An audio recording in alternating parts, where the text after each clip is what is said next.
What exactly was your first experience with racism itself? Does anybody have an interesting story that they would like to share? Good sharing story. I think my first interaction with racism was, I think I must have been about probably in the fifth grade, so that I think that put me at about 10. And we're playing on the playground. Just a little background: I grew up in a Jewish community, so we're playing on the playground, and we saw, me and another girlfriend of mine saw a little one of our classmates picking his nose. So we were making fun of him, and so he stated, and I remember this like this was yesterday. I may be a digger, but at least I'm not a nigger. Yes, I remember this, and he's actually a news anchor now. Yes, Really? yes, he's a news anchor now, and so that was my first experience with racism. That is a news anchor that we know. You may he's on it's a You Long don't have Island. to get into Yeah, it. it's a Long Island station. So I don't know if you know him. I think it's new whatever. I think it's Channel 11 or something like that. Whatever the news station is for Long Island, he's one of the news anchors on there. I But But I wonder. how remember. how did his response? How did that make you feel? I'm not a digger. Well, I was offended by it, and then one of my other girlfriends, she punched him in the nose. So she wound up getting suspended over that. Even though, you know, I felt like what she did was, It's justified. was justified, basically. But yeah, it was hurtful. How old were you then? I had to be. I remember I was playing on a monkey bar, so it had to be around 10. We Way were back. young, yes. I think one of the other questions that we asked is how did that experience um, I think shape your upbringing afterwards? Like, were you conscious of the at that point in time? Were you conscious of the fact that you were black and that you were different? And then for somebody to call you out in the fifth grade and be like, "I may be a digger, but I'm not a nigga." Like, Yeah. I think I've always been mindful of the fact that I was black, so I don't think that shaped me. It just was where it was thrown in my face. So I don't think that shaped me. I always knew I was black, and I always knew there was a difference. Just growing up, I knew it just with books that I was given, the dolls that I was given and stuff like that. There was one thing about my family is that they always made sure for us to know about our history and just to read constantly, and just made sure, especially because I lived in a white community, to make sure that I was black, and to make sure that I knew that I was black. So I think that it made me realize that it may have been a bad difference, like, that people may see it as a bad difference, but I don't think I don't know if it changed me. I don't know. That's interesting. I've gotten to the point right now where I'm really coming to terms with the fact that you really have to think about being black every day. I didn't realize how often I really think about being black. Like, go outside. Like, if I forget my keys or forget something in the car, like, I'm going outside with my ID just because I don't want anything to go wrong. Like, when you're leaving a store, you make sure you have your receipt, everything like that, because you don't want to end up in a situation where somebody accuses you of taking something or stealing something. I just It's like every day. Even sometimes you walk into a room, you never really realize how much you actually have to be conscious of being black before you do other things. That's interesting in and of itself. well, I think that my experience was a little bit different. The first time that I actually remember experiencing racism wasn't until I went to Spelman. So being in New York City, being raised in Bedford Stuyvesant, and then going to school in Flatbush, um, my world has been predominantly black. There was an experience when I was in the second grade that I don't remember, that my father recollects, but I'll talk about that a little bit later.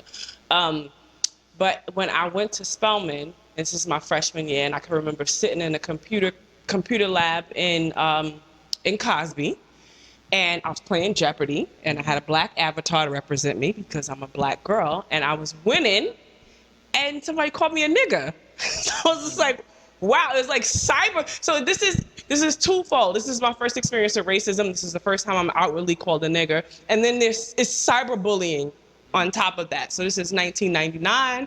This was just like, wow, this is a sign of the times. Um, I think that it was an eye opener for me because it was something that was done on the computer. right? So it's just like, would this person have said this in my face? I don't know. And it's just like, dag, like, because I'm winning, now I'm being called a nigga. Like, wow. It's the first time, and this is what? So I'm about 17, 18 years old. It's the first time that I was ever called a nigga. And I can't even say that I was called a nigga to my face. I was called a nigga online. And I guess that says a lot about the world that we live in now, because, you know, people adopt all types of personalities online, say all types of things online that they wouldn't necessarily say to you face to face. That's crazy in and of itself. Cyberbullying in 1999, right? The first wave, was that the first cyberbully ever? Probably. I don't know. Yeah, cyberbullying is a whole nother thing. And you rarely see, like, if you ever, some of the shows that I frequent on the web series and things like that, you ever just scroll through the comments?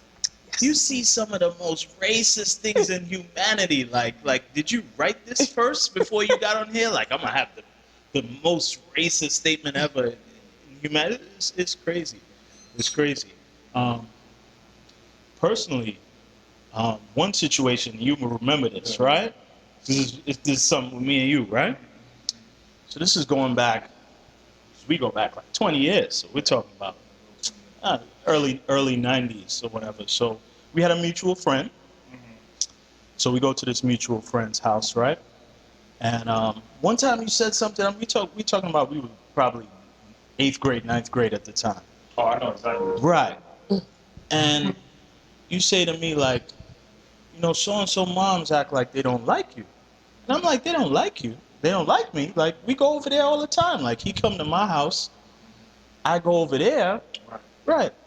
And it wasn't until years later, like, I don't think you wanted to get into it then, but then we spoke about it years later.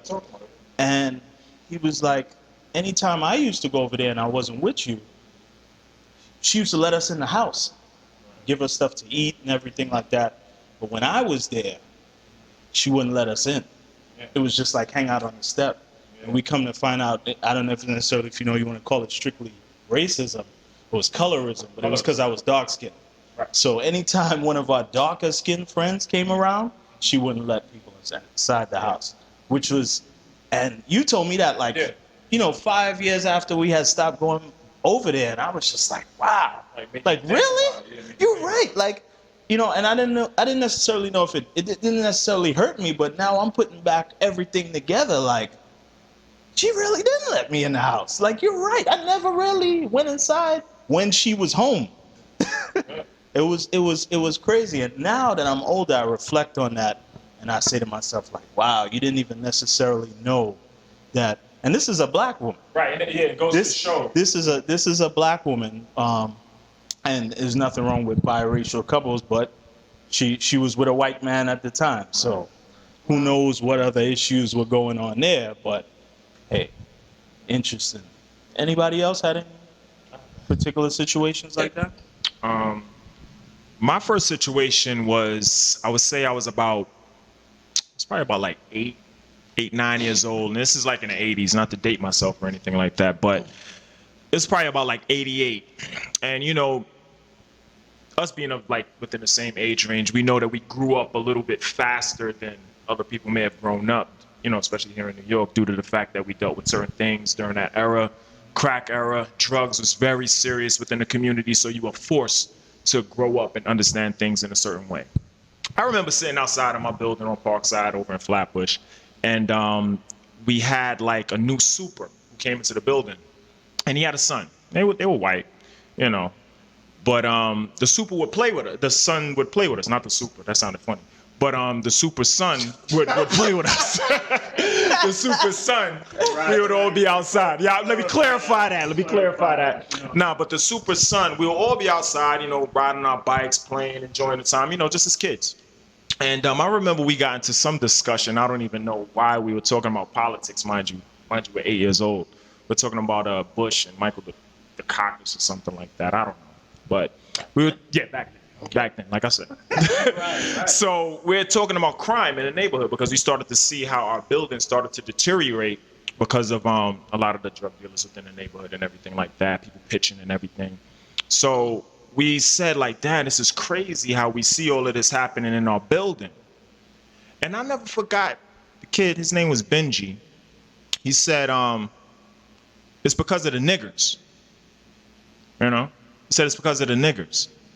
And he's saying it in such a way that I don't know if he really understood what he was saying, but looking back at it, it made me realize that this is something that's truly taught. Because as a child, you play. As a child, you commune. As a child, you just realize, like, all right, this is a kid, and I could poly with him, I could chill with him, I could ride my bike up and down the block with him and just talk.